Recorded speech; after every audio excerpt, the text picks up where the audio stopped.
En la primavera de 1946, 8 meses después del final de la Segunda Guerra Mundial, Estados Unidos toma una decisión al más alto nivel gubernamental. Envían al fondo del mar uno de los sistemas armamentísticos más avanzados de Japón para evitar que caiga en manos de la Unión Soviética. Yo estaba atónito. Cuando lo vi por el periscopio era un monstruo, se lo aseguro. En plena guerra, los científicos norteamericanos luchaban para desentrañar los misterios de la fuerza atómica, y los nazis desarrollaban misiles balísticos que dejaban caer explosivos sobre ciudades a cientos de kilómetros. Japón también construyó un arma secreta diseñada para bombardear las ciudades norteamericanas y obligar a que Estados Unidos se rindiera. Ahora, varias décadas después, un equipo de expertos investiga por qué Estados Unidos decidió mantenerla oculta. Aquí tenemos personas que participaron en esa guerra desarrollando lo que ahora llamamos armas de destrucción masiva. El arma secreta de Japón.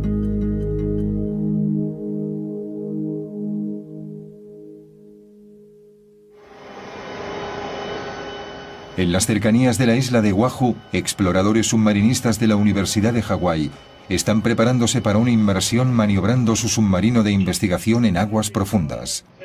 Les confirmo posición, 24 grados...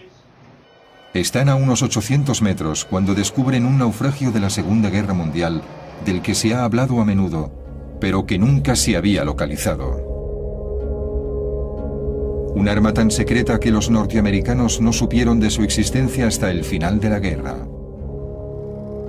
Se han reunido 3 expertos para descifrar los secretos del programa japonés I-400. Podían rodear el Cabo de Hornos. Podían rodear el Cabo de Buena Esperanza. Son 59.500 kilómetros. Exacto, eso les daba una enorme cantidad de opciones estratégicas. Podían atacar en cualquier lugar del mundo. Era un sistema de armas global. La historia del secretísimo I-400 empieza poco después del mortal ataque de Japón a Pearl Harbor. Los japoneses atacan en diciembre de 1941 porque han visto que es una buena oportunidad. Sí. En esos momentos Japón tiene la marina más poderosa del Pacífico y se lanzan a ello. El arquitecto del ataque japonés de Pearl Harbor fue un almirante educado en Harvard, Isokoro Yamamoto. Su objetivo era conmover a Norteamérica con un golpe tan duro que la población civil se aterrorizara, se rindiera a Japón y pidiera la paz. Su ataque a Pearl Harbor consiguió hundir 5 acorazados, provocó daños en 3 destructores y varios barcos pequeños. Pero afortunadamente para los norteamericanos sus 3 portaaviones estaban en el mar el día del ataque. Fue el único error en el plan de guerra de los japoneses. También se equivocaron gravemente al pensar que Norteamérica no respondería al ataque. Un día después del ataque a Pearl Harbor, los norteamericanos declaran la guerra a Japón. Lejos de perder su valor, empiezan a reconstruir su dañada flota y emplean sus vastos recursos para derrotar a Japón.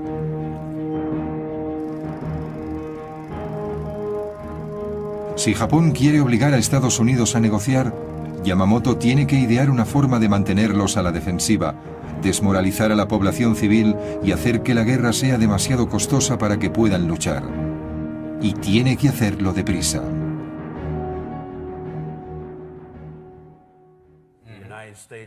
Las industrias de Estados Unidos empiezan a tomar parte de una guerra basada en la economía. Y él sabe que cuentan con todos esos medios. Conoce la limitada capacidad de la sociedad japonesa contra la gran capacidad de la sociedad norteamericana. Personalmente estaba en contra de una guerra con Estados Unidos, porque sabía que no podían ganar.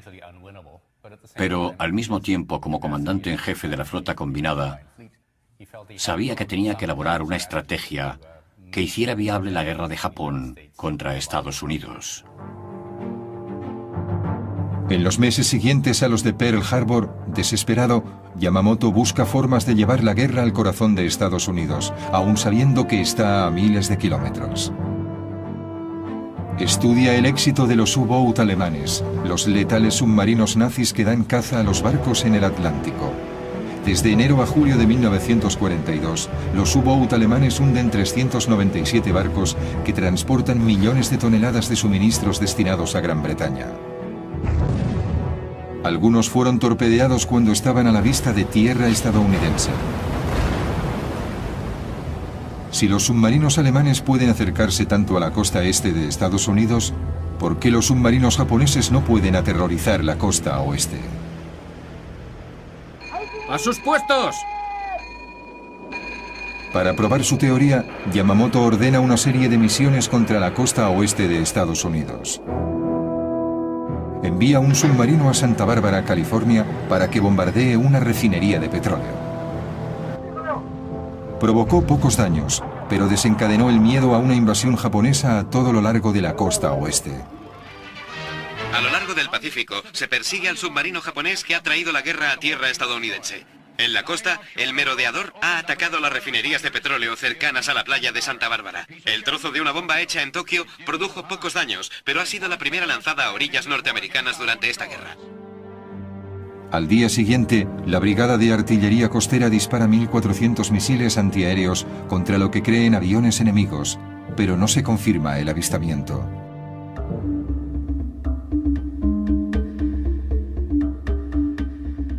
La exagerada reacción lleva a pensar a Yamamoto que una serie de ataques en suelo norteamericano puede tener un profundo impacto y tal vez impulse al pueblo a luchar. Pero para llevar a cabo este plan necesitará mucho más armamento del que puede contener un pequeño submarino. Lo ideal sería un portaaviones con una flotilla de bombarderos, pero Estados Unidos está en alerta máxima y un portaaviones no puede colarse en la costa oeste. Entonces a Yamamoto se le ocurre una idea que reescribirá las reglas de la guerra. Unirá el poder armamentístico de un portaaviones con el sigilo de un submarino y crea la superarma que necesitan los japoneses para cambiar el signo de la guerra.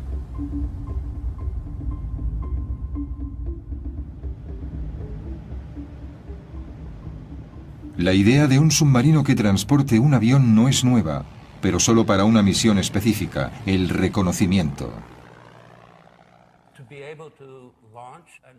Poder lanzar un avión que vuele en círculos 60 u 80 kilómetros a ambos lados del barco amplía al capitán el conocimiento de muchos kilómetros más allá del horizonte.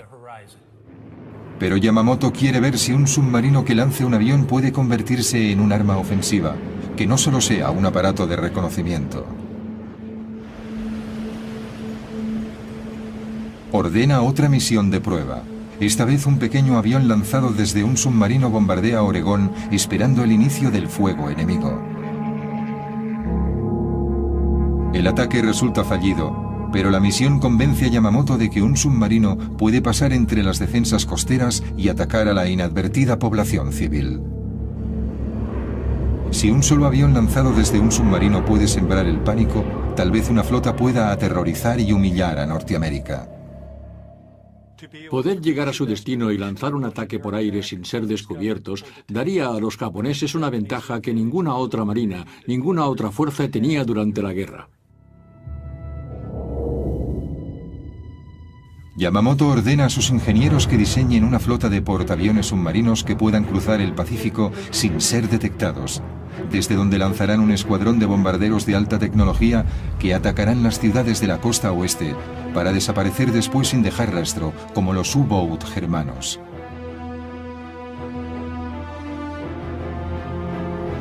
Pero Yamamoto espera más de este supersubmarino. Quiere que su nueva arma aterrorice y desestabilice Norteamérica, atacando Manhattan y posiblemente hasta la ciudad de Washington.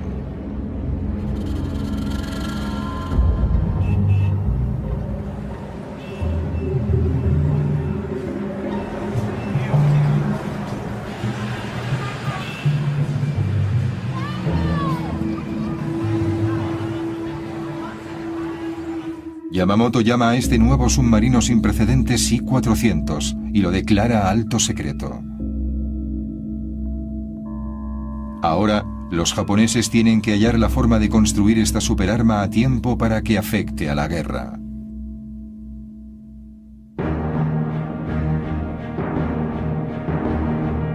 Mientras los japoneses trabajan en su plan maestro, Estados Unidos acelera los trabajos para un arma secreta propia, cuyo nombre en código es Proyecto Manhattan. La bomba atómica. Robert Oppenheimer, profesor de física de la Universidad de California, está al frente de las investigaciones. Oppenheimer reúne a los mejores ingenieros y físicos de la nación para resolver el enorme desafío técnico que supone dividir el átomo y crear un arma de destrucción masiva.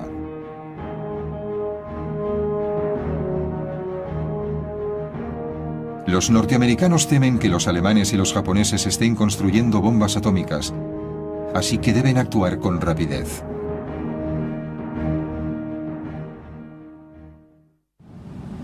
El submarino estándar de la época tiene forma de cigarro, con un casco cilíndrico de unos 100 metros de largo.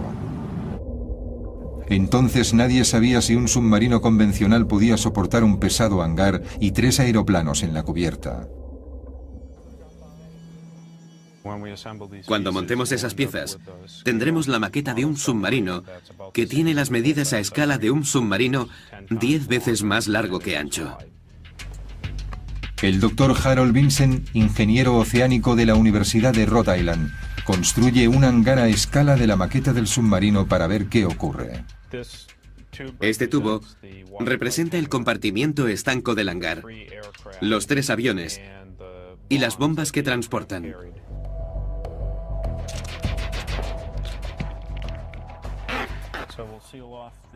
Sellaremos el extremo del hangar por aquí y veamos qué sucede cuando lo sumergimos. Vale. Se da la vuelta por el peso que lleva encima. Se da la vuelta y se hunde. Por lo tanto, tuvieron que idear otro método para transportar bajo el agua un hangar tan pesado con todos los aviones. Los diseñadores japoneses deben encontrar una forma de albergar los aviones sin poner en peligro el delicado equilibrio del submarino. Se necesita un hangar muy grande que empiece aquí a lo largo de la superestructura y que termine aquí. Hay que trasladar aquí el área de navegación, a un lado del barco y en la parte de arriba, que es mucho más amplia. Aquí están los grandes aviones y como no es suficientemente grande se necesita una cubierta de vuelo mucho más larga y por lo tanto un submarino mucho más grande. Esto es una transformación de todo el concepto del submarino. La guerra en el Pacífico no va como esperaban. Yamamoto ataca la flota norteamericana en Midway, una base clave en el Pacífico. Su objetivo es hundir los portaaviones que no estaban en Pearl Harbor. Si lo consigue, cree que puede asegurarse el dominio en el Pacífico. Durante 3 días de duros enfrentamientos, los bombarderos norteamericanos hunden los 4 portaaviones de Yamamoto. Es una derrota devastadora para Japón. Con la flota de portaaviones diezmada, la necesidad de un arma escurridiza que pueda transportar aviones sin ser detectada es crítica. Pero primero debe resolver el desafío técnico de construir un submarino que no zozobre. Pásalo alrededor y veamos qué ocurre. Y dan con una solución innovadora. Vamos a intentarlo con este diseño de casco doble.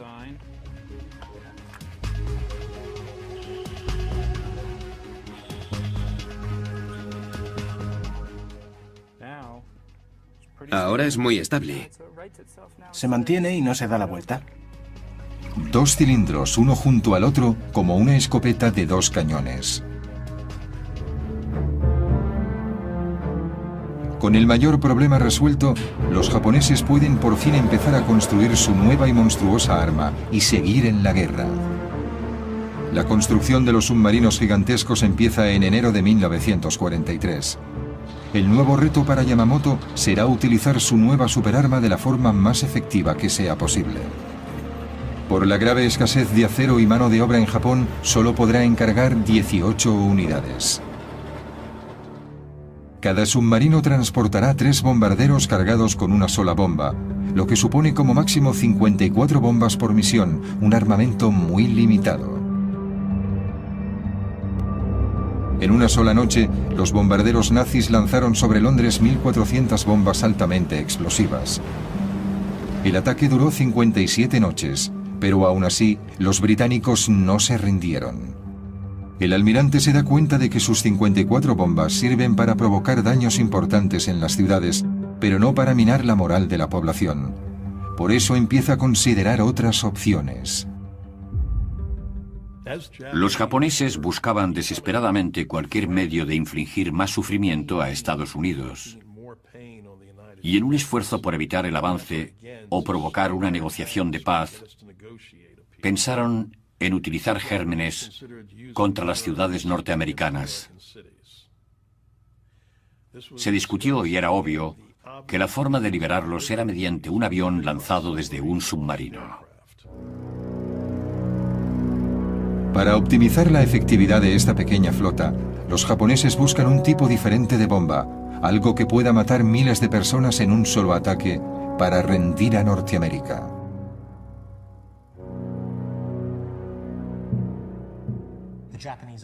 El ejército japonés estaba fabricando ese tipo de armas en Manchuria en muy malas condiciones, por cierto, y parecía que la marina japonesa estaba interesada en usar bombas de Anthrax. Los elementos más radicales del ejército y de la marina abogaban por ese, diríamos, insano plan. Japón ya había demostrado su disposición a usar armas biológicas. El comandante Shiro Ishii del ejército imperial japonés mandaba la unidad 731, un programa encubierto para la guerra biológica y química que se había experimentado en civiles chinos desde 1930. En su laboratorio se criaba una plaga de moscas infectadas que liberaban en aldeas confiadas. Otras eran infectadas con anthrax y cólera. Mujeres y hombres eran infectados con enfermedades venéreas. Unos 200.000 chinos murieron como resultado de esos horribles experimentos. Algunos líderes militares japoneses protestaron por el uso de armas biológicas por razones humanitarias, pero sin duda, un arma de destrucción masiva lanzada en una ciudad de Estados Unidos causaría una gran cantidad de bajas y sería mucho más efectiva para sembrar el terror entre la población norteamericana que una bomba convencional.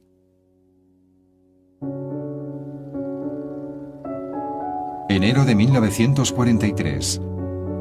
Mientras se está construyendo el primer I-400, la Marina también está construyendo un bombardero secreto que será transportado en un hangar estanco en la cubierta del submarino. El nuevo bombardero se llama Seiran, que significa tormenta en un hermoso día. Como su nombre indica, el avión aparecía de repente, como la niebla, transportado por un submarino que ascendería a la superficie cuando estuviera cerca del objetivo, moviéndose como un ninja. Por eso le llamaron Seiran. Es un nombre muy poético. El teniente Atsushi Asamura es el último piloto de élite superviviente del escuadrón Seiran. En una ceremonia sintoísta anual, tiene la oportunidad de honrar a sus camaradas desaparecidos. Recuerda la emoción de formar parte del proyecto secreto. Nos sorprendimos mucho cuando vimos el Seiran por primera vez. Pensé, ¿este avión se puede llevar en un submarino? Creo que pocas personas sabían del Seiran, incluso en la Marina japonesa. Las pruebas y los experimentos se hacían muy secretamente. El recién diseñado Seiran será una importante incorporación al arsenal aéreo japonés. Con una bomba de 800 kilos y un motor de 1.400 caballos, alcanza una velocidad máxima de casi 500 kilómetros por hora. Pero los diseñadores del avión japonés se enfrentan a otro reto. Aunque el I-400 es más ancho que cualquier otro submarino de la época, el hangar montado en la cubierta solo tiene un diámetro de 3,5 metros. Este es el hangar del I-400 en el que tiene que caber este avión. Y aquí tenemos una vista frontal del Seirán. A la misma escala. A la misma escala. Vaya. El fuselaje cabe aquí, pero las alas y la cola no caben. Es evidente. Para solucionarlo, los japoneses diseñan unas alas parecidas a las del Grumman Hellcat, el caza más potente de la flota estadounidense transportado en portaaviones. Para minimizar el tamaño de los aviones y almacenarlos bajo las cubiertas, las alas de los Hellcat giran 90 grados y se doblan sobre el fuselaje. Los diseñadores del Seirán llevan la idea un paso más allá. La cola y los estabilizadores horizontales se doblan para reducir la altura. Haciendo todo eso cabe perfectamente. Precisamente. Es impresionante. Pero a los diseñadores japoneses les queda otro problema por resolver. Una vez el submarino llega a su destino, cada uno de los motores del Seirán tardan 20 minutos en calentarse antes del lanzamiento. Encender los motores en el hangar mientras el submarino está sumergido expondría a la tripulación a los letales humos del monóxido de carbono. Pero calentar los motores con el submarino en la superficie los expone a los radares y los ataques aéreos. Si los japoneses no encuentran una solución, su submarino portaaviones morirá en el agua. En un pequeño aeropuerto de Connecticut, Craig McBurney investiga los retos que presentaban los motores de alto rendimiento de los cazas durante la Segunda Guerra Mundial. Este es su proyecto, un extraño motor de 28 cilindros de un Corsair con base en un submarino de guerra de Estados Unidos. Es más grande que el motor del Seirán, pero comparten el mismo problema. Voy a ponerlo en marcha. ¡En marcha! Va muy despacio. Apágalo. A veces el motor ni siquiera se pone en marcha. No me gusta el sonido que tiene. Lo intentan otra vez y el motor toma velocidad, pero necesita 20 minutos para calentarse totalmente. Para la tripulación japonesa del I-400, este tiempo de espera puede suponer un desastre. Ya veis lo espeso que es el aceite, y se debe a que no se ha calentado. Ya sabéis lo justas que son las tolerancias en el interior del motor de un avión, y hay una significativa diferencia si se bombea el aceite espeso y pesado a través del motor. Depende de la viscosidad del aceite frío del motor. Pero, ¿y si se precalienta el aceite? Este es el mismo aceite que se ha calentado en el precalentador. Es casi como agua. Hay una gran diferencia. Los ingenieros navales japoneses hallan una inteligente solución, un depósito aparte para calentar el aceite del motor. El aceite caliente está siempre a punto para bombearlo a los cilindros y las válvulas. Es la misma tecnología que McBurney usa en el motor del Corsair. Dentro de este contenedor tenemos el depósito principal de aceite que alimenta el motor. Y también hemos instalado un depósito con un calentador. ¿Encendido? ¡En marcha! Así se pone en marcha inmediatamente. ¡Perfecto!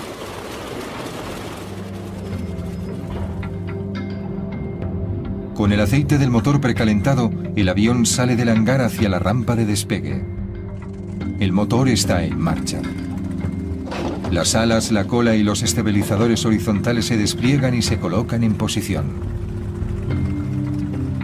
Se le colocan los flotadores y el avión despega hacia su misión. Ajustamos mucho el tiempo necesario para el lanzamiento, al segundo. Despegaba el primer avión, luego el segundo y después el tercero. El objetivo era que los 3 aviones despegasen tan rápidamente como fuera posible. Queda un último detalle que pulir. El I-400 no es lo bastante largo para que los aviones aterricen, y cuando vuelven, los serán, amerizan y son recogidos por una grúa hidráulica que los coloca en la cubierta.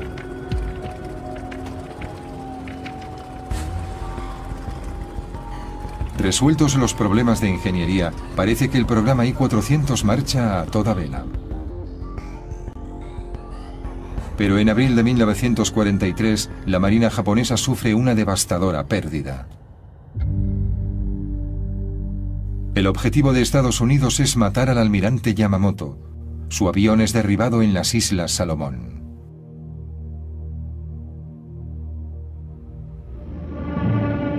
Con la desaparición del visionario creador del I-400, el programa queda en el atolladero.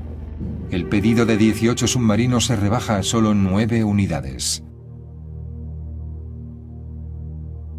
Después de la muerte de Yamamoto pasa un año y medio antes de que su innovadora arma sea una realidad.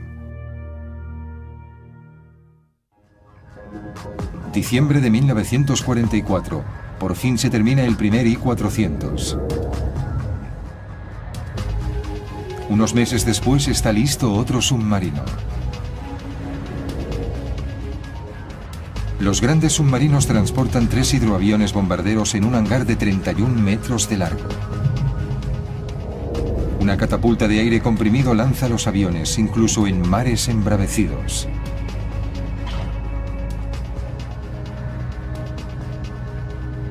Con 121 metros de largo, el I-400 es el mayor submarino de los mares.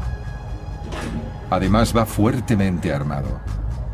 En la cubierta de popa lleva un cañón de 140 milímetros, uno de los más grandes montados en un submarino. 4 cañones antiaéreos defienden el enorme barco de los ataques por aire. Y está armado con 8 tubos de torpedos situados en la proa. El hombre designado para liderar el programa I-400 es Tatsunosuke Arizumi.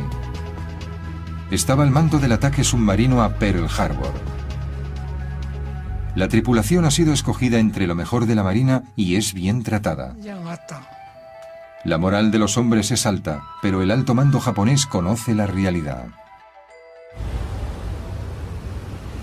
Estados Unidos domina en el Pacífico y Japón tiene que contraatacar con dureza. En marzo de 1945, el vicealmirante Jisaburo Osawa considera la idea de utilizarlos a Irán para liberar armas biológicas en la costa oeste de Estados Unidos. Pero un mes después prevalece la sensatez. El general Yoshihiro Umezu, del ejército imperial, califica la guerra biológica de crimen contra la humanidad. Los japoneses buscan un objetivo diferente para su secretísimo I-400. El Canal de Panamá era crucial para el paso de las fuerzas navales al Océano Pacífico. Y por eso los japoneses querían atacarlo. Si Japón podía apoderarse del canal, evitaría el tráfico de barcos durante meses, y las fuerzas aliadas tendrían que seguir una ruta mucho más larga, rodeando el Cabo de Hornos. Los estrategas navales preparan la misión. El plan era algo así. Esta flotilla de 4 submarinos transportaría 10 aviones que podían recorrer una buena distancia desde Quebec. Sí, navegando por el Pacífico. Unos 13.000 kilómetros hasta llegar al punto de lanzamiento, en el Ecuador, más o menos por ahí. Luego emergerían y lanzarían sus 6 aviones lo más deprisa que pudiesen. Y para sorprender totalmente al enemigo, llegarían de distintas direcciones. Volarían sobre Colombia, girarían bruscamente y de repente. Y luego, tal vez, descenderían a un nivel bajo, enfilarían el canal y atacarían por el extremo norte a estas compuertas. La misión sería extremadamente peligrosa para la flota y la tripulación de los I-400. Los submarinos tenían que hacer el viaje hasta el Canal de Panamá por aguas enemigas. En el verano de 1945, el Pacífico era un lago norteamericano y eso suponía que era relativamente difícil que cualquier barco enemigo entrara en el área del Canal de Panamá. Aunque los submarinos llegaran sanos y salvos a su destino, las esclusas del Canal de Panamá estaban muy vigiladas y armadas con cañones antiaéreos. Una opción era bombardear desde una gran altitud, pero eso presentaba otros problemas. Las esclusas y los muros eran estructuras de hormigón reforzado con acero de 2 o 2,5 metros de espesor. Desde 4.000 metros de altura apenas habrían visto el canal. Las posibilidades de acertar un blanco como ese eran muy pocas. Con solo 6 aviones con una bomba cada uno no había margen de error. Se les ocurrió un plan radical para asegurar el éxito del ataque. En aquellos momentos, las misiones aéreas japonesas eran llevadas a cabo por los kamikaze, misiones solo de ida, y el plan era hacer lo mismo aquí. Dada la escasez de recursos en la época, Japón no tenía más alternativa que los kamikaze.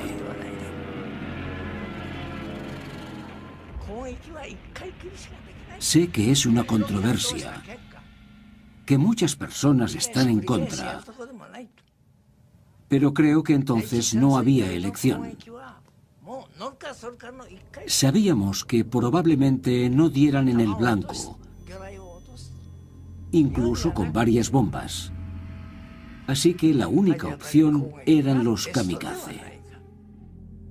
Mientras la tripulación del I-400 se entrena para su misión en el Canal de Panamá, el proyecto Manhattan también se prepara para la suya. Un comité ha hecho una lista de posibles blancos para su bomba atómica. Hiroshima es una de las 5 ciudades recomendadas. Mientras cada país se esfuerza por contar con su arma secreta en la guerra, las fuerzas aliadas invaden la isla de Okinawa, a 1.500 kilómetros de Tokio. Una brutal lucha de 82 días acaba con la vida de 100.000 soldados japoneses y se destruyen miles de aviones y barcos de guerra. Parece inevitable que los norteamericanos invadan Japón y el vicealmirante Osawa vuelve a cambiar la misión de los I-400. El nuevo objetivo es el atolón de Ulithi. La enorme flota estadounidense lo utiliza como plataforma para la invasión de Japón.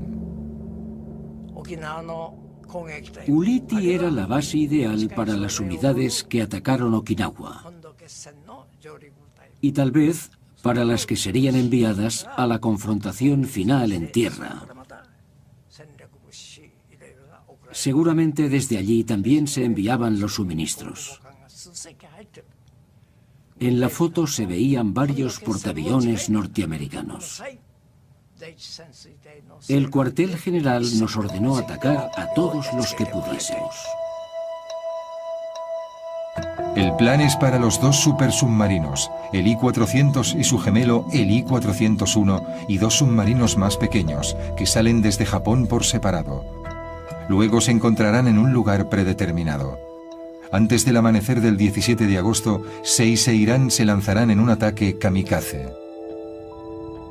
Para aumentar las posibilidades de éxito, Arizumi ordena a la tripulación que enmascaren los bombarderos con distintivos norteamericanos, violando flagrantemente las reglas comunes de guerra. Los propios pilotos pusieron objeciones a pintar los aviones con los colores norteamericanos. Pensaban que era deshonroso, estaban dispuestos a morir y sabían que no regresarían. La misión estaba plagada de problemas. De camino a Ulithi, un buque de guerra estadounidense hunde uno de los submarinos pequeños. Mueren los 140 tripulantes. Es una señal de lo que le espera a la flota. En un esfuerzo por evitar los barcos enemigos, Arizumi decide dar un rodeo y cambia el punto de encuentro. Pero su mensaje no se recibe y el grupo no llega a reunirse. Mientras el I-400 y el I-401 revisan su plan de ataque, la radio emite una sorprendente noticia.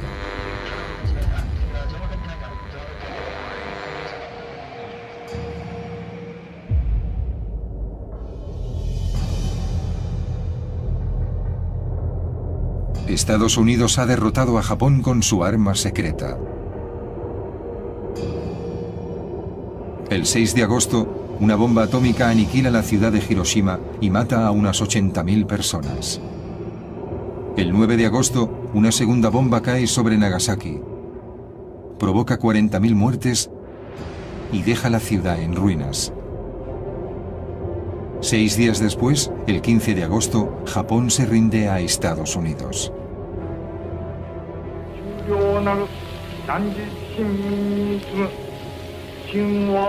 El emperador Hirohito se dirige por radio a la nación y pide a su pueblo que resistan lo irresistible, que sufran lo insufrible. El día siguiente, el 16, recibimos un telegrama ordenándonos el cese del fuego. Al recibir ese increíble telegrama, gradualmente fuimos asumiendo la realidad. Entonces empezó a bordo el verdadero drama. En aquella época, rendirse y seguir vivo no existía en la Marina Imperial japonesa. Los capitanes de los 2 submarinos I-400 deciden cambiar el curso y regresar a Japón. Nadie quiere rendir esos costosos barcos ni sufrir la humillación de ser capturado en aguas enemigas. Para proteger su secreto, Arizumi ordena a la tripulación de los 2 I-400 que hundan en el océano los Seiran con los distintivos norteamericanos. Los submarinos japoneses no son un peligro para la flota norteamericana. El 28 de agosto, 2 destructores estadounidenses divisan al I-400 a 300 kilómetros de las costas japonesas. El gigantesco submarino intenta escapar, pero se rinde sin luchar. Harry Arvidsson es uno de los primeros norteamericanos que aborda el I-400. Cuando nos acercamos al submarino y vi cómo era, pensé, es lo más grande que he visto en mi vida. Luego, el 29 de agosto, un submarino norteamericano, el USS Segundo, avista el I-401. Carlo Carlucci era furriel del submarino norteamericano. Eran las 2 o 3 de la madrugada, antes del amanecer. Y entonces lo detectaron en el radar. No sabían qué era hasta que estuvieron bastante cerca. Tsuji Oyata era un joven marinero del supersubmarino japonés. No queríamos rendir aquel magnífico barco a Estados Unidos. Pensamos que era una vergüenza que lo capturaran. Aunque la guerra ha terminado, los norteamericanos no saben cómo reaccionarán los japoneses. La situación era confusa. No sabías qué pasaría. No sabíamos si dispararían o no.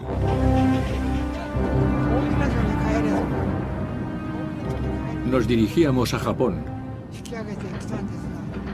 pero decidimos evitar que los norteamericanos se apoderaran del submarino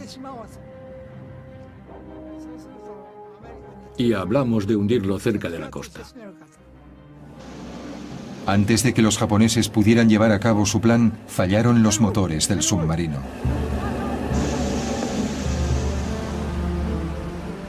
El segundo hizo señales al enorme submarino para que se rindiera, pero Arizumi se negó.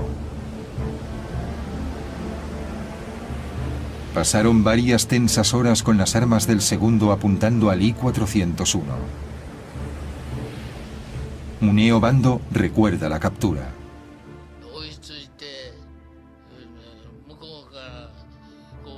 Nos apuntaron con los cañones y nos ordenaron que enviásemos un oficial a su barco.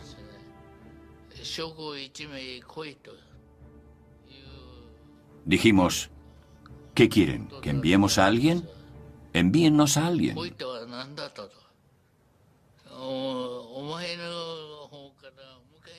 Nosotros insistíamos en mantener el orgullo y tratar de hombre a hombre.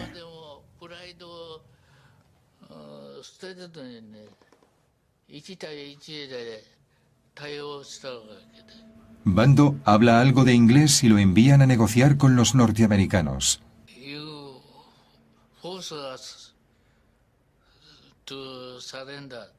Dije, si nos obligan a rendirnos, nos suicidaremos.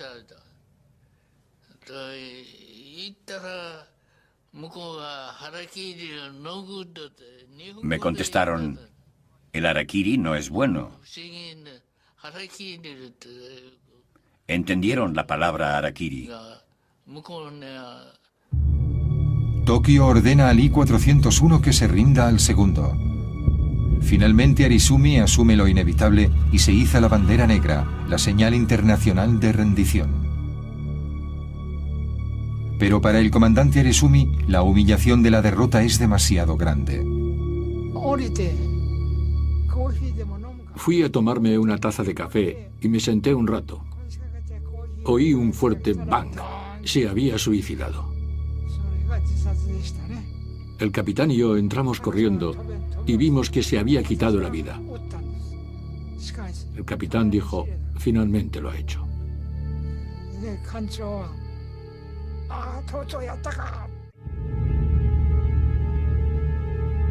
Toda la tripulación japonesa es hecha prisionera.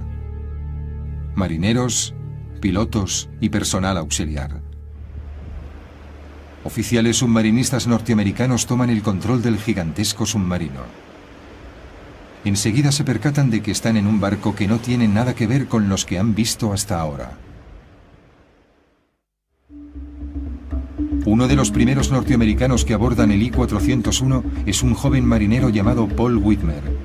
Inmediatamente descubre el inusual doble casco del diseño. Entramos en la sala de máquinas y había una puerta a una sala contigua. ¿Qué demonios es esto? Echamos un vistazo y vimos que había otro juego de motores. Había dos salas de máquinas, a babor y a estribor. Descubrimos que tenía dos cascos, era como dos submarinos, uno al lado del otro. La tripulación japonesa permanece a bordo y solo hay 6 norteamericanos al mando. Yo llevaba una 45, todos llevábamos una 45 y una buena cantidad de balas en el bolsillo de mi chaqueta. Si hubiera tenido que usarlas, habría disparado. Había mucha tensión. Nadie confiaba en nadie. No sabíamos qué esperar. Podrían habernos reducido porque nos superaban en número y si hubieran decidido hundir el barco no habríamos podido evitarlo. Los norteamericanos dejan las escotillas abiertas para evitar que los japoneses sumerjan el submarino y arrastren con ellos al fondo a los marineros estadounidenses. Con el paso de las horas se relaja la tensión entre los antiguos enemigos. Ahora tienen un objetivo común: manejar el submarino y volver sanos y salvos a Tokio. En la sala de máquinas aprendimos a comunicarnos con los japoneses. Tenían que enseñarnos y nosotros a ellos. Necesitábamos conocer algunas palabras para describir el motor. Era una forma de comunicación de escuela elemental. E intentábamos aprender sus signos y su vocabulario. ¿Cómo se llama esto? ¿Cómo se llama eso? Después de dejar a la tripulación japonesa en su país, la Marina decide llevar a Estados Unidos los inusuales barcos para estudiarlos. En diciembre de 1945 salen de Japón hacia Pearl Harbor. Los submarinos capturados llegan poco antes del día de Año Nuevo de 1946. La Marina de Estados Unidos no pierde el tiempo e inspecciona y estudia todos los detalles del diseño de los supersubmarinos.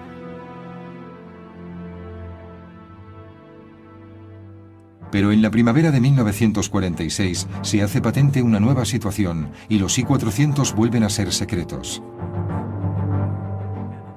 Esta vez Estados Unidos los oculta a la Unión Soviética. Grandes submarinos portaaviones para ataques estratégicos a sus enemigos son exactamente lo que no quieres que tengan los rusos. No. Había estallado la Guerra Fría. Exacto. Empezaba así. El principio de la Guerra Fría. Antes de que los rusos envíen una delegación para inspeccionar los submarinos, la Marina de Estados Unidos toma una precipitada decisión.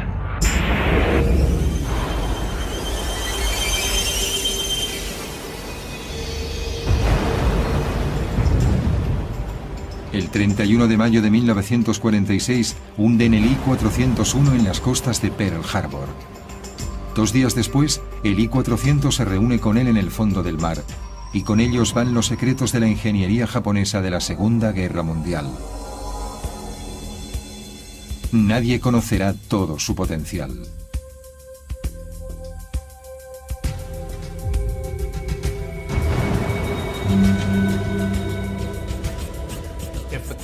La pregunta es, ¿habría cambiado el I-400 el curso de la Segunda Guerra Mundial?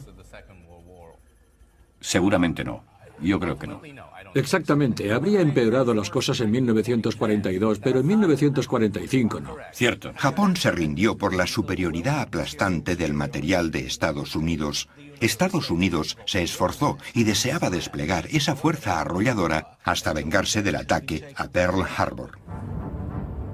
Aunque las posibilidades de éxito eran escasas, no se puede discutir que los I-400 eran unas armas sorprendentes.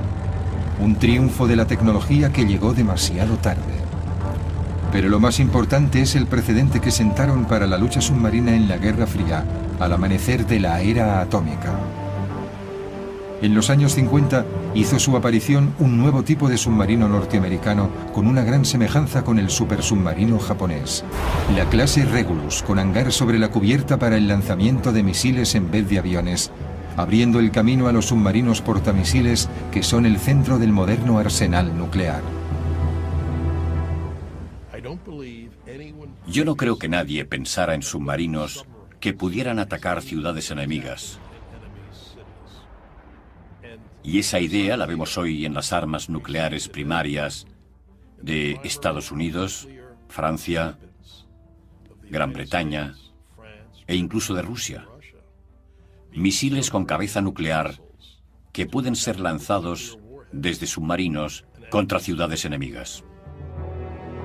Convirtiendo los submarinos en armas ofensivas contra la población civil, los I-400 cambiaron para siempre la forma de luchar en las guerras.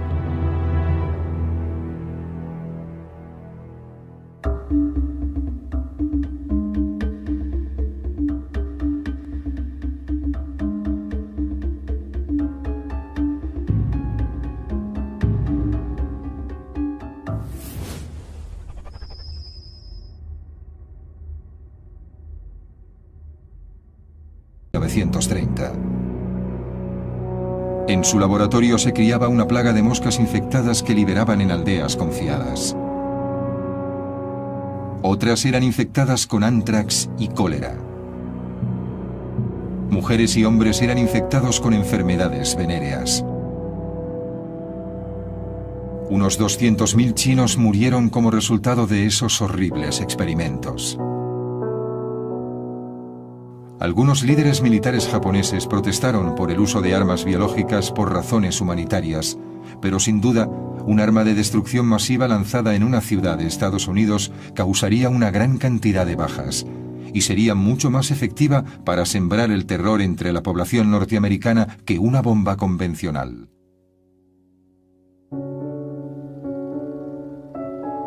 Enero de 1943.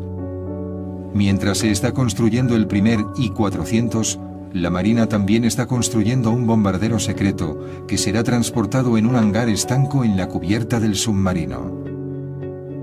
El nuevo bombardero se llama Seiran, que significa tormenta en un hermoso día.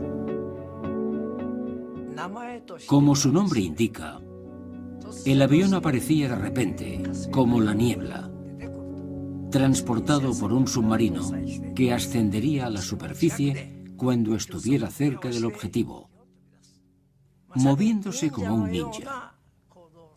Por eso le llamaron Seiran. Es un nombre muy poético. El teniente Atsushi Asamura es el último piloto de élite superviviente del escuadrón Seiran.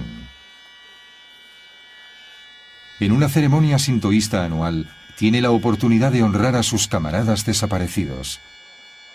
Recuerda la emoción de formar parte del proyecto secreto. Nos sorprendimos mucho cuando vimos el Seiran por primera vez. Pensé, ¿este avión se puede llevar en un submarino? Creo que pocas personas sabían del Seiran, incluso en la Marina japonesa. Las pruebas y los experimentos se hacían muy secretamente. El recién diseñado Seiran será una importante incorporación al arsenal aéreo japonés.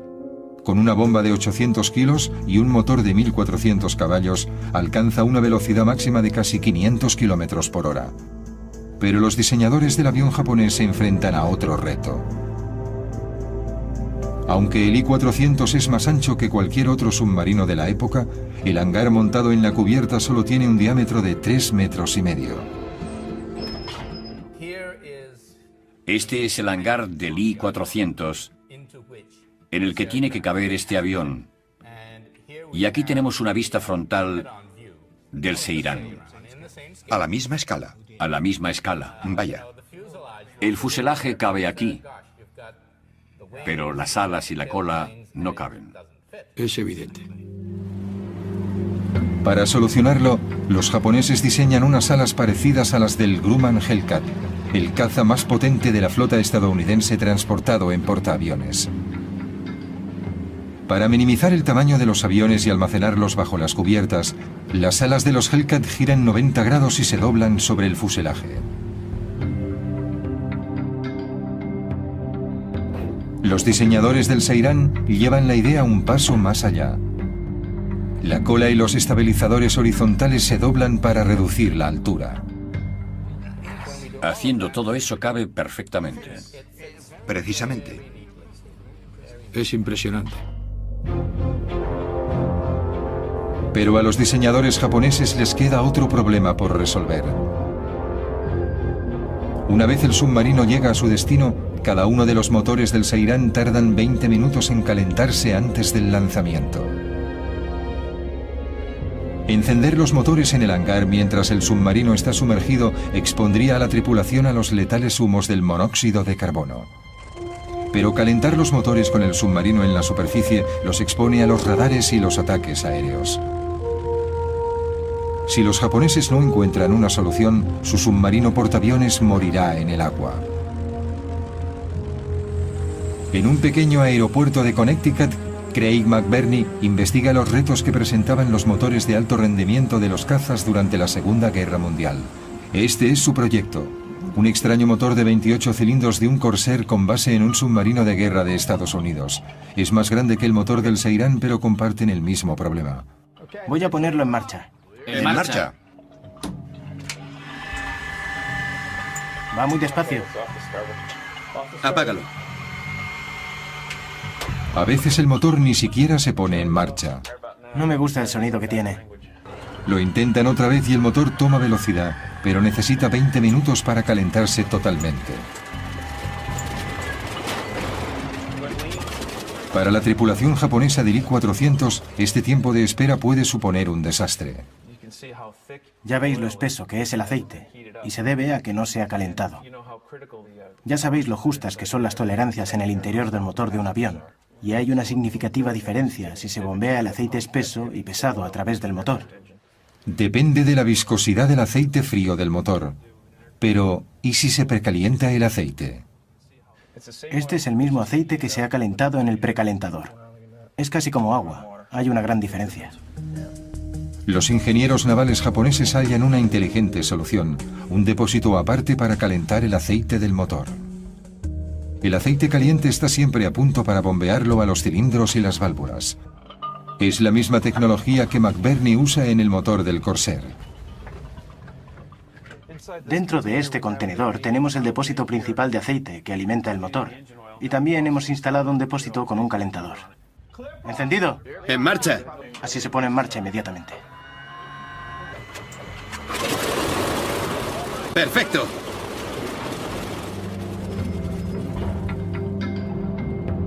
Con el aceite del motor precalentado, el avión sale del hangar hacia la rampa de despegue.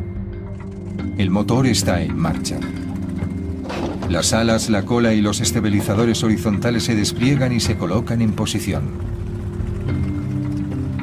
Se le colocan los flotadores y el avión despega hacia su misión.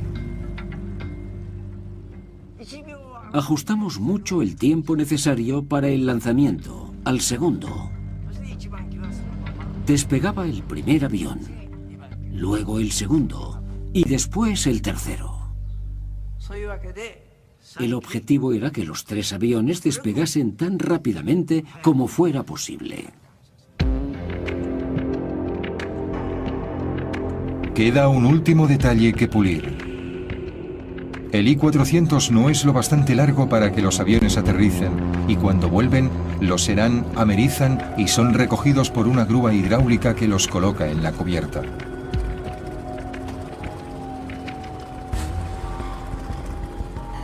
Resueltos los problemas de ingeniería, parece que el programa I-400 marcha a toda vela. Pero en abril de 1943, la Marina japonesa sufre una devastadora pérdida.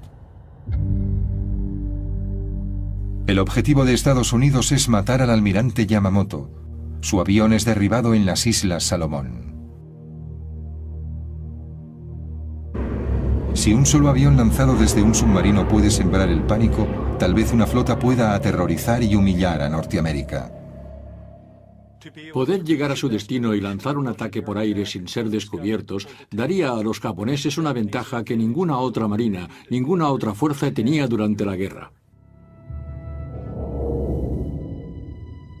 Yamamoto ordena a sus ingenieros que diseñen una flota de portaaviones submarinos que puedan cruzar el Pacífico sin ser detectados, desde donde lanzarán un escuadrón de bombarderos de alta tecnología que atacarán las ciudades de la costa oeste para desaparecer después sin dejar rastro, como los U-Boat germanos.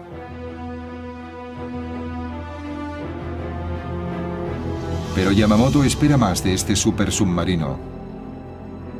Quiere que su nueva arma aterrorice y desestabilice Norteamérica, atacando Manhattan y posiblemente hasta la ciudad de Washington.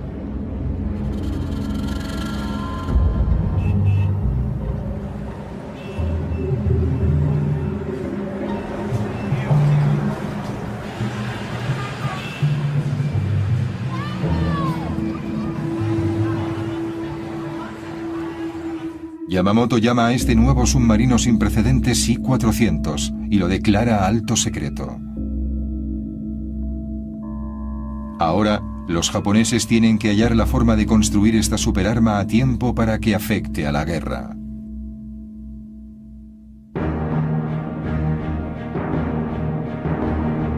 Mientras los japoneses trabajan en su plan maestro, Estados Unidos acelera los trabajos para un arma secreta propia, cuyo nombre en código es Proyecto Manhattan.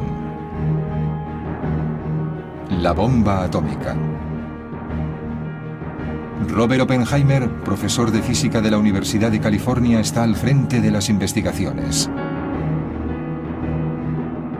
Oppenheimer reúne a los mejores ingenieros y físicos de la nación para resolver el enorme desafío técnico que supone dividir el átomo y crear un arma de destrucción masiva.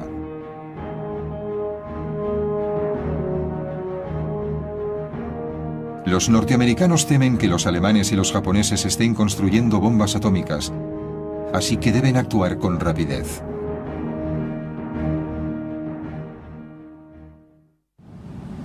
El submarino estándar de la época tiene forma de cigarro, con un casco cilíndrico de unos 100 metros de largo. Entonces nadie sabía si un submarino convencional podía soportar un pesado hangar y 3 aeroplanos en la cubierta. Cuando montemos esas piezas, tendremos la maqueta de un submarino que tiene las medidas a escala de un submarino 10 veces más largo que ancho. El doctor Harold Vincent, ingeniero oceánico de la Universidad de Rhode Island, construye un hangar a escala de la maqueta del submarino para ver qué ocurre. Este tubo representa el compartimiento estanco del hangar, los 3 aviones y las bombas que transportan.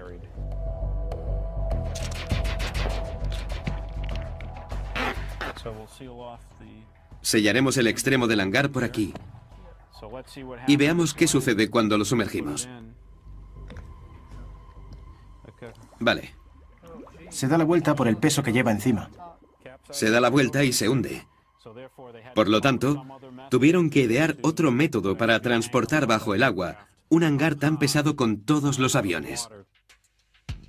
Los diseñadores japoneses deben encontrar una forma de albergar los aviones sin poner en peligro el delicado equilibrio del submarino. Se necesita un hangar muy grande que empiece aquí a lo largo de la superestructura y que termine aquí. Hay que trasladar aquí el área de navegación, a un lado del barco y en la parte de arriba, que es mucho más amplia.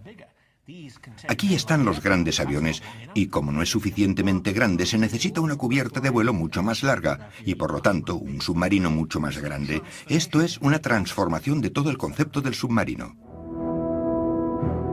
La guerra en el Pacífico no va como esperaban.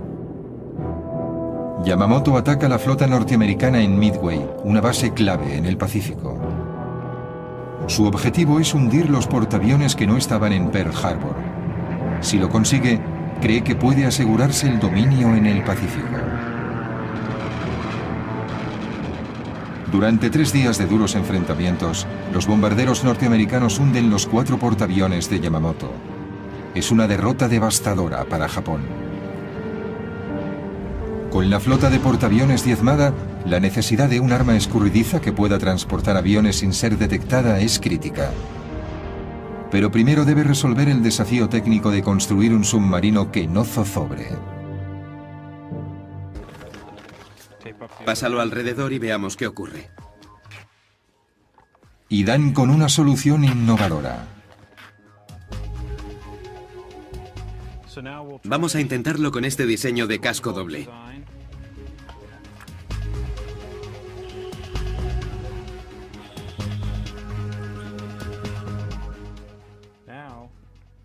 Ahora es muy estable.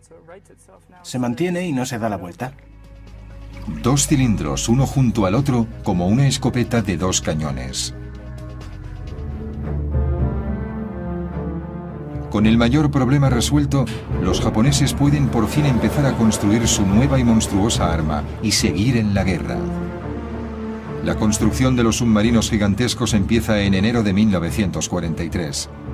El nuevo reto para Yamamoto será utilizar su nueva superarma de la forma más efectiva que sea posible. Por la grave escasez de acero y mano de obra en Japón, solo podrá encargar 18 unidades. Cada submarino transportará 3 bombarderos cargados con una sola bomba, lo que supone como máximo 54 bombas por misión, un armamento muy limitado. En una sola noche, los bombarderos nazis lanzaron sobre Londres 1.400 bombas altamente explosivas. El ataque duró 57 noches, pero aún así, los británicos no se rindieron. El almirante se da cuenta de que sus 54 bombas sirven para provocar daños importantes en las ciudades, pero no para minar la moral de la población. Por eso empieza a considerar otras opciones. Los japoneses buscaban desesperadamente cualquier medio de infligir más sufrimiento a Estados Unidos. Y en un esfuerzo por evitar el avance o provocar una negociación de paz, pensaron en utilizar gérmenes contra las ciudades norteamericanas. Se discutió y era obvio que la forma de liberarlos era mediante un avión lanzado desde un submarino. Para optimizar la efectividad de esta pequeña flota, los japoneses buscan un tipo diferente de bomba, algo que pueda matar miles de personas en un solo ataque para rendir a Norteamérica.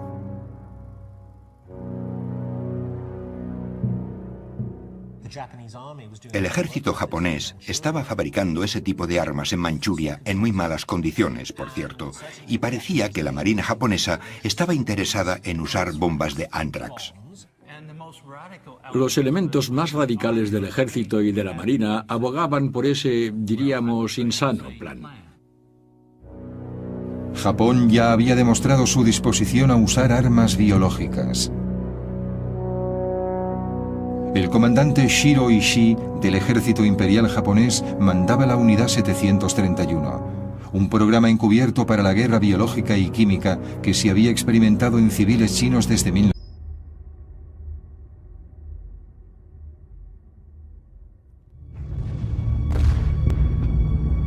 En la primavera de 1946, 8 meses después del final de la Segunda Guerra Mundial, Estados Unidos toma una decisión al más alto nivel gubernamental.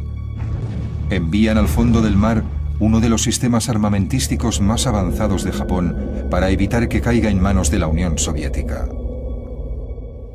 Yo estaba atónito.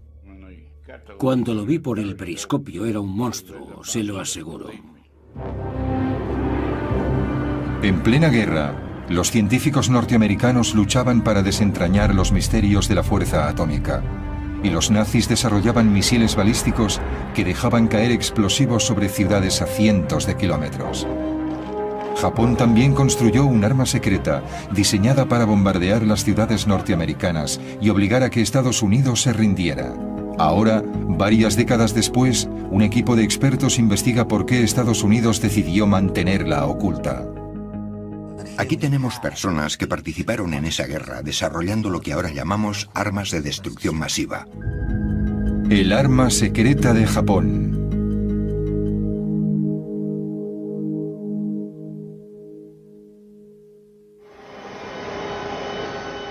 En las cercanías de la isla de Oahu, exploradores submarinistas de la Universidad de Hawái están preparándose para una inmersión maniobrando su submarino de investigación en aguas profundas. Les confirmo posición, 24 grados... Están a unos 800 metros cuando descubren un naufragio de la Segunda Guerra Mundial del que se ha hablado a menudo, pero que nunca se había localizado. Un arma tan secreta que los norteamericanos no supieron de su existencia hasta el final de la guerra.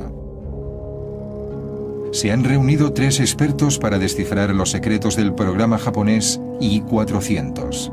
Podían rodear el Cabo de Hornos.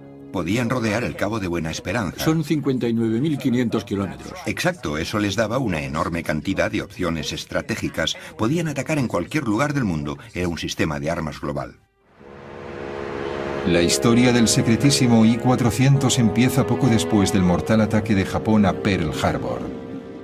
Los japoneses atacan en diciembre de 1941 porque han visto que es una buena oportunidad. Sí. En esos momentos Japón tiene la marina más poderosa del Pacífico y se lanzan a ello. El arquitecto del ataque japonés de Pearl Harbor fue un almirante educado en Harvard, Isokoro Yamamoto. Su objetivo era conmover a Norteamérica con un golpe tan duro que la población civil se aterrorizara, se rindiera a Japón y pidiera la paz. Su ataque a Pearl Harbor consiguió hundir 5 acorazados, provocó daños en 3 destructores y varios barcos pequeños. Pero afortunadamente para los norteamericanos sus 3 portaaviones estaban en el mar el día del ataque. Fue el único error en el plan de guerra de los japoneses.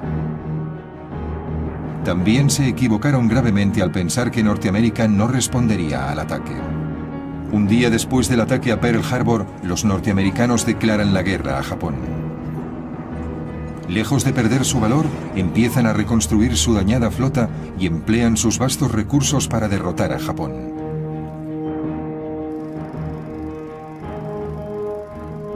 Si Japón quiere obligar a Estados Unidos a negociar, Yamamoto tiene que idear una forma de mantenerlos a la defensiva, desmoralizar a la población civil y hacer que la guerra sea demasiado costosa para que puedan luchar.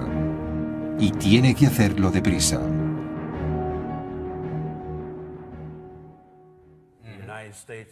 Las industrias de Estados Unidos empiezan a tomar parte de una guerra basada en la economía. Y él sabe que cuentan con todos esos medios. Conoce la limitada capacidad de la sociedad japonesa contra la gran capacidad de la sociedad norteamericana. Personalmente estaba en contra de una guerra con Estados Unidos, porque sabía que no podían ganar. Pero al mismo tiempo, como comandante en jefe de la flota combinada, sabía que tenía que elaborar una estrategia que hiciera viable la guerra de Japón contra Estados Unidos. En los meses siguientes a los de Pearl Harbor, desesperado, Yamamoto busca formas de llevar la guerra al corazón de Estados Unidos, aun sabiendo que está a miles de kilómetros.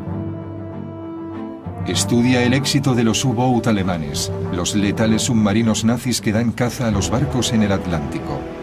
Desde enero a julio de 1942, los U-Boat alemanes hunden 397 barcos que transportan millones de toneladas de suministros destinados a Gran Bretaña. Algunos fueron torpedeados cuando estaban a la vista de tierra estadounidense. Si los submarinos alemanes pueden acercarse tanto a la costa este de Estados Unidos, ¿por qué los submarinos japoneses no pueden aterrorizar la costa oeste? ¡A sus puestos! Para probar su teoría, Yamamoto ordena una serie de misiones contra la costa oeste de Estados Unidos. Envía un submarino a Santa Bárbara, California, para que bombardee una refinería de petróleo.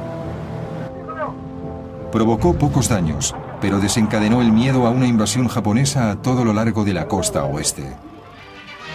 A lo largo del Pacífico se persigue al submarino japonés que ha traído la guerra a tierra estadounidense. En la costa, el merodeador ha atacado las refinerías de petróleo cercanas a la playa de Santa Bárbara. El trozo de una bomba hecha en Tokio produjo pocos daños, pero ha sido la primera lanzada a orillas norteamericanas durante esta guerra. Al día siguiente, la Brigada de Artillería Costera dispara 1.400 misiles antiaéreos contra lo que creen aviones enemigos, pero no se confirma el avistamiento.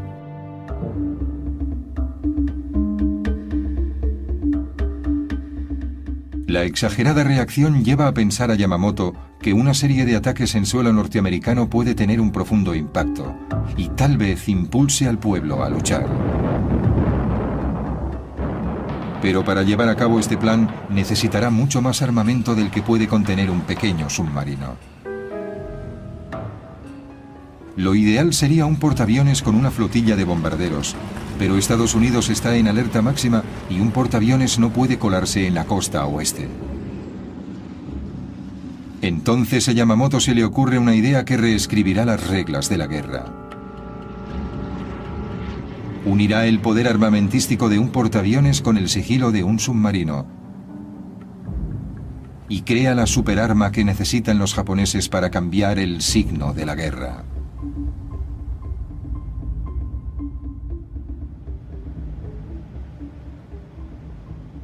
La idea de un submarino que transporte un avión no es nueva, pero solo para una misión específica, el reconocimiento. Poder lanzar un avión que vuele en círculos 60 u 80 kilómetros a ambos lados del barco amplía al capitán el conocimiento de muchos kilómetros más allá del horizonte. Pero Yamamoto quiere ver si un submarino que lance un avión puede convertirse en un arma ofensiva, que no solo sea un aparato de reconocimiento. Ordena otra misión de prueba. Esta vez un pequeño avión lanzado desde un submarino bombardea Oregón esperando el inicio del fuego enemigo. El ataque resulta fallido, pero la misión convence a Yamamoto de que un submarino puede pasar entre las defensas costeras y atacar a la inadvertida población civil. De los submarinos pequeños, mueren los 140 tripulantes. Es una señal de lo que le espera a la flota. En un esfuerzo por evitar los barcos enemigos, Arizumi decide dar un rodeo y cambia el punto de encuentro. Pero su mensaje no se recibe y el grupo no llega a reunirse. Mientras el I-400 y el I-401 revisan su plan de ataque, la radio emite una sorprendente noticia.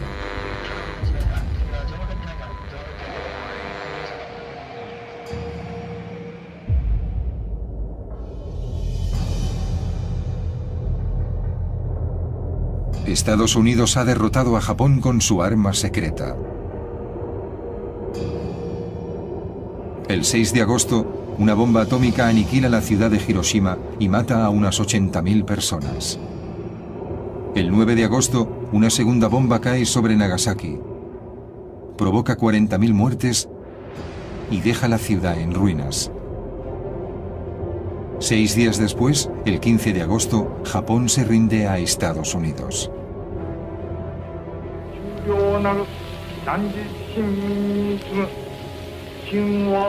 El emperador Hirohito se dirige por radio a la nación y pide a su pueblo que resistan lo irresistible, que sufran lo insufrible. El día siguiente, el 16, recibimos un telegrama ordenándonos el cese del fuego. Al recibir ese increíble telegrama, gradualmente fuimos asumiendo la realidad.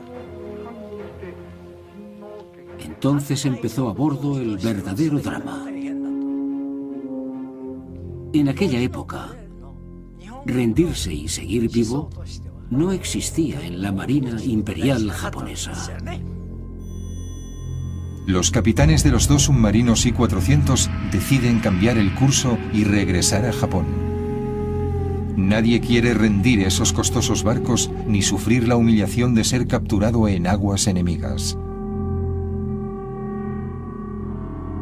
Para proteger su secreto, Arizumi ordena a la tripulación de los dos I-400 que hundan en el océano los Seiran con los distintivos norteamericanos.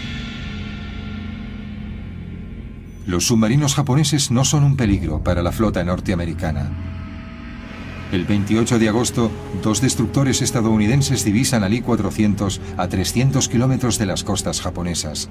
El gigantesco submarino intenta escapar, pero se rinde sin luchar. Harry Arvidsson es uno de los primeros norteamericanos que aborda el I-400. Cuando nos acercamos al submarino y vi cómo era, pensé, es lo más grande que he visto en mi vida. Luego, el 29 de agosto, un submarino norteamericano, el USS Segundo, avista el I-401. Carlo Carlucci era furriel del submarino norteamericano. Eran las 2 o 3 de la madrugada, antes del amanecer. Y entonces lo detectaron en el radar. No sabían qué era hasta que estuvieron bastante cerca. Tsuji Oyata era un joven marinero del supersubmarino japonés. No queríamos rendir aquel magnífico barco a Estados Unidos. Pensamos que era una vergüenza que lo capturaran. Aunque la guerra ha terminado, los norteamericanos no saben cómo reaccionarán los japoneses. La situación era confusa. No sabías qué pasaría. No sabíamos si dispararían o no.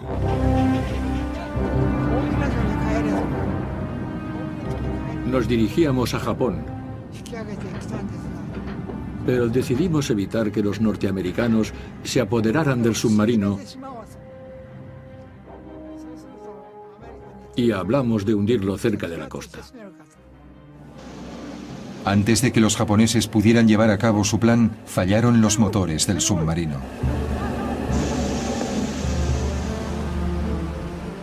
El Segundo hizo señales al enorme submarino para que se rindiera, pero Arizumi se negó.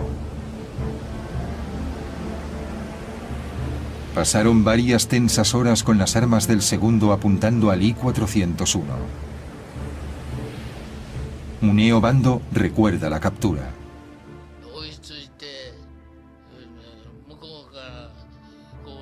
Nos apuntaron con los cañones y nos ordenaron que enviásemos un oficial a su barco.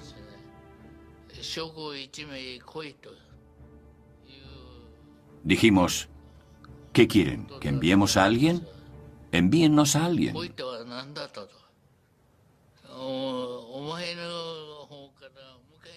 Nosotros insistíamos en mantener el orgullo y tratar de hombre a hombre.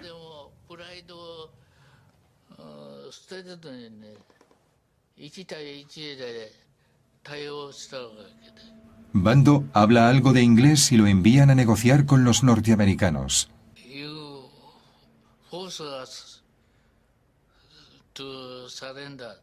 Dije, si nos obligan a rendirnos, nos suicidaremos.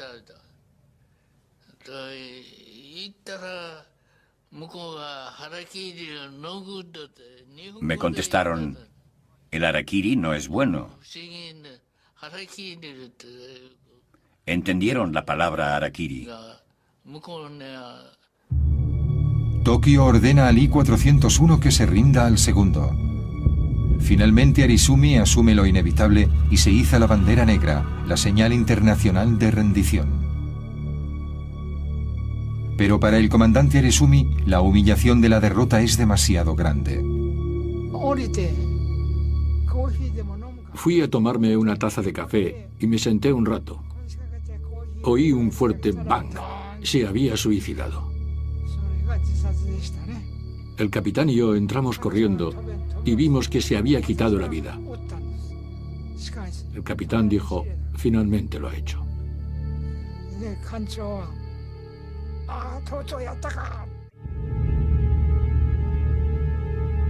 Toda la tripulación japonesa es hecha prisionera. Marineros, pilotos y personal auxiliar. Oficiales submarinistas norteamericanos toman el control del gigantesco submarino. Enseguida se percatan de que están en un barco que no tiene nada que ver con los que han visto hasta ahora. Uno de los primeros norteamericanos que abordan el I-401 es un joven marinero llamado Paul Whitmer. Inmediatamente descubre el inusual doble casco del diseño. Entramos en la sala de máquinas y había una puerta a una sala contigua. ¿Qué demonios es esto? Echamos un vistazo y vimos que había otro juego de motores. Había dos salas de máquinas, a babor y a estribor. Descubrimos que tenía dos cascos. Era como dos submarinos, uno al lado del otro. La tripulación japonesa permanece a bordo y solo hay 6 norteamericanos al mando. Yo llevaba una 45, todos llevábamos una 45 y una buena cantidad de balas en el bolsillo de mi chaqueta. Si hubiera tenido que usarlas, habría disparado. Había mucha tensión. Nadie confiaba en nadie. No sabíamos qué esperar. Podrían habernos reducido porque nos superaban en número y si hubieran decidido hundir el barco no habríamos podido evitarlo. Los norteamericanos dejan las escotillas abiertas para evitar que los japoneses sumerjan el submarino y arrastren con ellos al fondo a los marineros estadounidenses. Con el paso de las horas, con la desaparición del visionario creador del I-400, el programa queda en el atolladero. El pedido de 18 submarinos se rebaja a solo 9 unidades.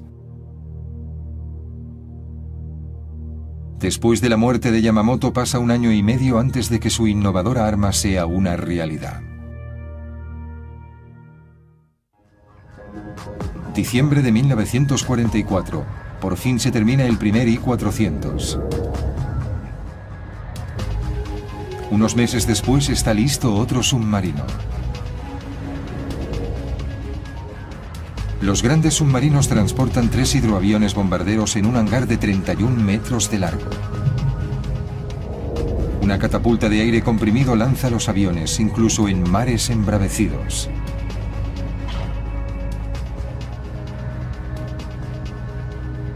Con 121 metros de largo, el I-400 es el mayor submarino de los mares. Además va fuertemente armado. En la cubierta de popa lleva un cañón de 140 milímetros, uno de los más grandes montados en un submarino. 4 cañones antiaéreos defienden el enorme barco de los ataques por aire. Y está armado con 8 tubos de torpedos situados en la proa. El hombre designado para liderar el programa I-400 es Tatsunosuke Arizumi. Estaba al mando del ataque submarino a Pearl Harbor. La tripulación ha sido escogida entre lo mejor de la Marina y es bien tratada. La moral de los hombres es alta, pero el alto mando japonés conoce la realidad. Estados Unidos domina en el Pacífico y Japón tiene que contraatacar con dureza. En marzo de 1945, el vicealmirante Jisaburo Osawa considera la idea de utilizarlos a Irán para liberar armas biológicas en la costa oeste de Estados Unidos. Pero un mes después prevalece la sensatez. El general Yoshihiro Umezu, del ejército imperial, califica la guerra biológica de crimen contra la humanidad. Los japoneses buscan un objetivo diferente para su secretísimo I-400. El canal de Panamá era crucial para el paso de las fuerzas navales al Océano Pacífico. Y por eso los japoneses querían atacarlo. Si Japón podía apoderarse del canal, evitaría el tráfico de barcos durante meses, y las fuerzas aliadas tendrían que seguir una ruta mucho más larga, rodeando el Cabo de Hornos. Los estrategas navales preparan la misión. El plan era algo así. Esta flotilla de 4 submarinos transportaría 10 aviones que podían recorrer una buena distancia desde Quebec. Sí, navegando por el Pacífico. Unos 13.000 kilómetros hasta llegar al punto de lanzamiento, en el Ecuador, más o menos por ahí. Luego emergerían y lanzarían sus 6 aviones lo más deprisa que pudiesen. Y para sorprender totalmente al enemigo, llegarían de distintas direcciones. Volarían sobre Colombia, girarían bruscamente y de repente. Y luego, tal vez, descenderían a un nivel bajo, enfilarían el canal y atacarían por el extremo norte a estas compuertas.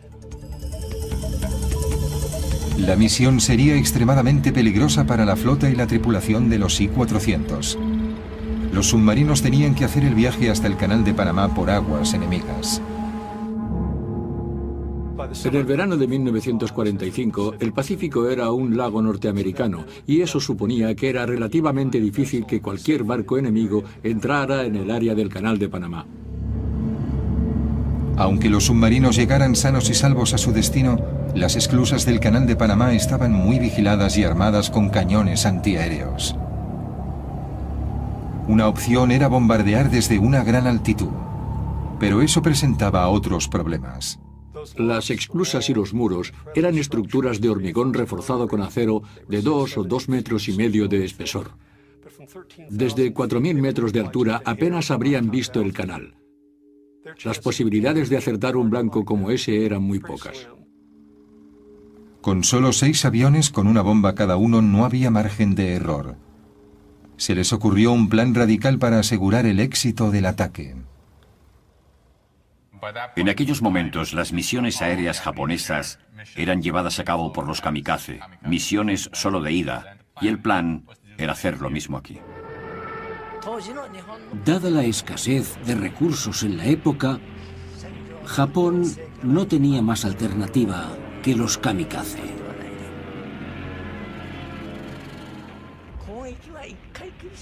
Sé que es una controversia, que muchas personas están en contra, pero creo que entonces no había elección.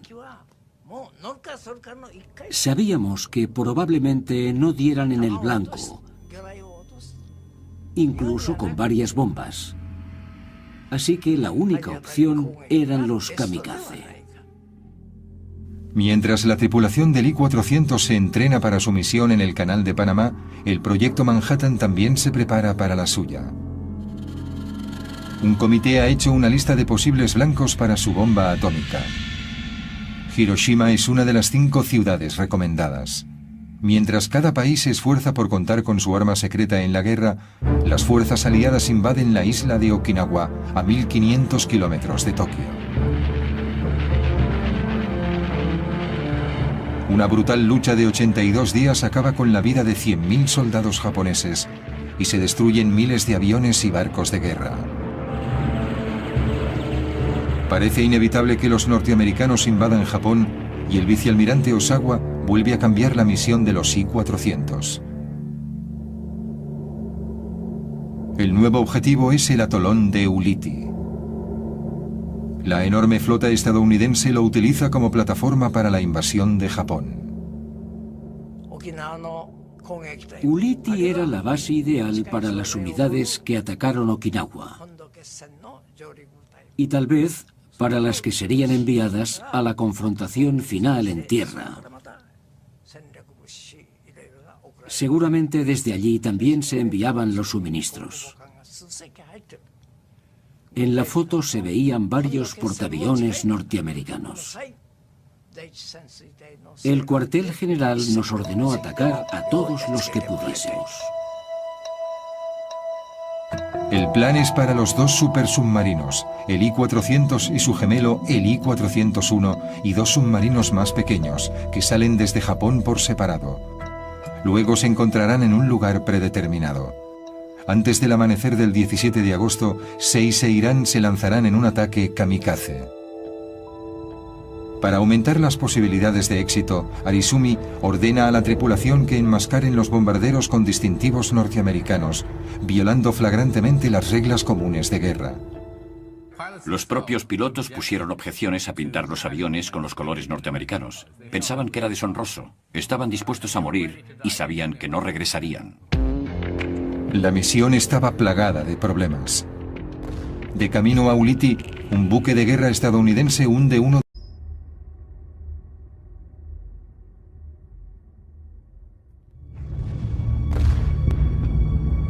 En la primavera de 1946, 8 meses después del final de la Segunda Guerra